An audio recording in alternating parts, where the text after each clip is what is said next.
राम हनुमान भेंट। किष्किंधा कांड। कमल, उत्पल तथा मत्स्यों से परिपूर्ण पंपा सरोवर के पास पहुंचने पर वहां के रमणीय दृश्यों को देखकर राम को फिर सीता का स्मरण हो आया और वे पुनः विलाप करने लगे। उन्होंने लक्ष्मण से कहा, हे सौमित्र, इस पंपा सरोवर का जल वैदुर्यमणि के समान स्वच्छ है, श्याम है। इसमें खिले हुए कमल पुष्प और क्रीड़ा करते हुए जल पक्षी कैसे सुशोभित हो रहे हैं। चैत्र माह ने वृक्षों को पल्लवित कर फूलों और फलों से समृद्ध कर दिया है। चारों ओर मनोहर सुगंध बिखर रही है। यदि आज सीता भी अपने साथ होती तो इस दृश्य को देखकर उसका हृदय कितना प्रफुल्लित होता। ऐसा प्रतीत होता है कि वसंत रूपी अग्नि मुझे जलाकर भस्म कर देगी। हाँ सीते, तुम न जाने किस दशा में रो रो कर अपना समय बिता रही होगी। मैं कितना अभागा हूँ कि तुम्हें अपने साथ वन में ले आया, परंतु तुम्हारी रक्षा न कर सका। हाँ, पर्वत शिखरों पर नृत्य करते हुए मोरों के साथ कामातुर हुई मोरनियां कैसा नृत्य कर रही हैं। हे लक्ष्मण, जिस स्थान पर सीता होगी, यदि वहां भी इसी प्रकार वसंत खिला होगा तो वह उसके विरह विदग्ध हृदय को कितनी पीड़ा पहुंचा रहा होगा।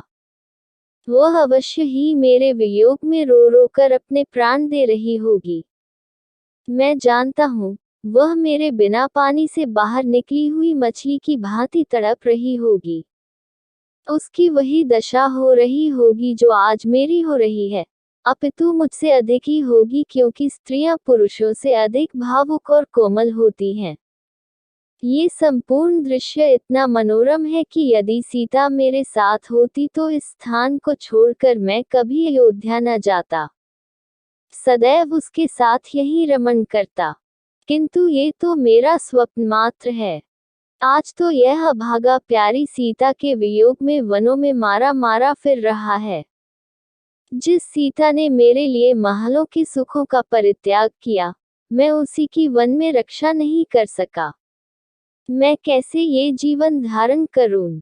मैं अयोध्या जाकर किसी को क्या बताऊंगा? माता कौशल्या को क्या उत्तर दूंगा? मुझे कुछ सुझाई नहीं देता। मैं इस विपत्ति के पहाड़ के नीचे दबा जा रहा हूँ।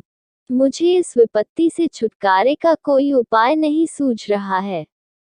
मैं यही पंपासर में डूबकर अपने प्राण दे दूंगा। भाई लक्ष्मण, तुम अभी अयोध्या लौट जाओ। मैं अब जनकनंदिनी सीता के बिना जीवित नहीं रह सकता। बड़े भाई की ये दशा देखकर लक्ष्मण बोले, हे पुरुषोत्तम राम, आप शोक न करें। हे तात रघुनंदन, आप यदि रावण पाताल में या उससे भी अधिक दूर चला जाए तो भी वह अब किसी भी तरह से जीवित नहीं रह सकता। आप पहले उस पापी राक्षस का पता लगाइए, फिर वह सीता को वापस करेगा या अपने प्राणों से हाथ धो बैठेगा। आप तो अत्यंत धैर्यवान पुरुष हैं। आपको ऐसी विपत्ति में सदैव धैर्य रखना चाहिए। हम लोग अपने धैर्य, उत्साह और पुरुषार्थ के बल पर ही रावण को परास्त करके सीता को मुक्त करा सकेंगे। आप धैर्य धारण करें।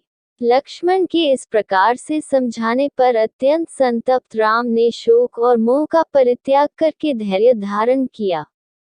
वे पंपा सरोवर को लांघ कर आगे बढ़े। चलते चलते जब वे ऋषिमुख पर्वत के निकट पहुंचे तो अपने साथियों के साथ उस पर्वत पर विचरण करने वाले बलवान वानरराज सुग्रीव ने इन दोनों तेजस्वी युवकों को देखा। इन्हें देखकर सुग्रीव के मन में शंका हुई और उन्होंने अपने मंत्रियों से कहा, निश्चय ही वाली ने इन दोनों धनुर्धारी वीरों को छद्मवेश में भेजा है। भयभीत होकर सुग्रीव अपने मंत्रियों के साथ ऋषिमुख पर्वत के शिखर चले गए। सुग्रीव को इस प्रकार चिंतित देखकर वाक्पटु हनुमान बोले, हे वानरादित्य, वाली तो शापवश यहाँ आ ही नहीं सकता, आप सहसा ऐसे चिंतित क्यों हो रहे हैं? हनुमान के प्रश्न को सुनकर सुग्रीव बोले, मुझे ऐसा प्रतीत होता है कि ये दोनों पुरुष वाली के भेजे हुए गुप्तचर हैं और तपस्वियों का भेष धारण करके हमारी खोज में आए हैं। हमें इनकी ओर से निश्चिंत नहीं होना चाहिए। हनुमान, तुम वेश बदल कर इनके पास जाओ और इनका संपूर्ण भेद ज्ञात करो। यदि मेरा संदेह ठीक हो तो शीघ्र इस विषय में कुछ करना। सुग्रीव का निर्देश पाकर हनुमान भिक्षु का भेष धारण कर राम लक्ष्मण के पास पहुँचे।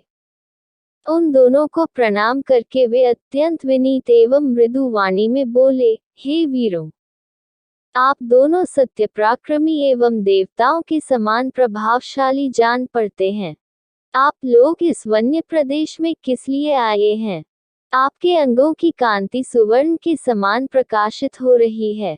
आपकी विशाल भुजाओं और वीर वेश को देखकर ऐसा प्रतीत होता है कि आप इंद्र को भी परास्त करने की क्षमता रखते हैं, परंतु फिर भी आपका मुखमंडल कुम्हलाया हुआ है और आप ठंडी सांसें भर रहे हैं। इसका क्या कारण है? कृपया आप अपना परिचय दीजिए। आप इस प्रकार मौन क्यों हैं? यहाँ पर्वत पर वानर श्रेष्ठ सुग्रीव रहते हैं। उनके भाई वाली ने उन्हें घर से निकाल दिया है। वानर शिरोमणि सुग्रीव आप दोनों से मित्रता करना चाहते हैं। उन्हीं की आज्ञा से मैं आपका परिचय प्राप्त करने के लिए यहाँ आया हूँ। मैं वायुदेवता का पुत्र हूँ और मेरा नाम हनुमान है। मैं भी वानर जाति का हूँ। अब आप कृपया अपना परिचय दीजिए। मैं सुग्रीव का मंत्री हूँ और इच्छानुकूल वेश बदलने की क्षमता रखता हूँ। मैंने आपको सब कुछ बता दिया है। आशा है आप भी अपना परिचय देकर मुझे कृतार्थ करेंगे और वन में पधारने का कारण बताएंगे। हनुमान की चतुराई भरी स्पष्ट बातों को सुनकर राम ने लक्ष्मण से कहा, हे सौमित्र, इनकी बातों से मुझे पूर्ण विश्वास हो गया है कि ये महामनस्वी वानरराज सुग्रीव के सचिव हैं और उन्हीं के हित के लिए यहाँ आए हैं। इसलिए तुम निर्भय होकर इन्हें सब कुछ बता दो। राम की आज्ञा पाकर लक्ष्मण हनुमान से बोले, हे वानर श्रेष्ठ, सुग्रीव के गुणों से हम परिचित हो चुके हैं। हम उन्हें ही खोजते हुए यहाँ तक आए हैं। आप सुग्रीव के कथनानुसार जब मैत्री की बात चला रहे हैं वह हमें स्वीकार है। हम अयोध्यापति महाराज दशरथ के पुत्र हैं। ये श्री रामचंद्र जी उनके ज्येष्ठ पुत्र और मैं इनका छोटा भाई लक्ष्मण हूँ। 14 वर्ष का वनवास पाकर ये वन में रहने के लिए अपनी धर्मपत्नी सीता और मेरे साथ आए थे। रावण ने सीता जी का हरण कर लिया है। इसी विचार से कि संभवतः वे हमारी सहायता कर सके, हम लोग महाराज सुग्रीव के पास आए हैं। हे वानर राज, जिस चक्रवर्ती सम्राट दशरथ के चरणों में संपूर्ण भूमंडल के राजा महाराजा सिर झुकाते थे और उनके शरणागत होते थे, उन्हीं महाराज के ज्येष्ठ पुत्र आज समय के फिर से सुग्रीव की शरण में आए हैं, ताकि महाराज सुग्रीव अपने दलबल सहित इनकी सहायता करें। इतना कहते हुए लक्ष्मण का कंठ अवरुद्ध हो गया। लक्ष्मण के वचन सुनकर हनुमान बोले, हे लक्ष्मण, आप लोगों के आगमन से आज हमारा देश पवित्र हुआ। हम लोग आपके दर्शनों से कृतार्थ हुए। जिस प्रकार आप लोग विपत्ति में हैं, उसी प्रकार सुग्रीव पर भी विपत्ति की घटाएं छाई हुई हैं।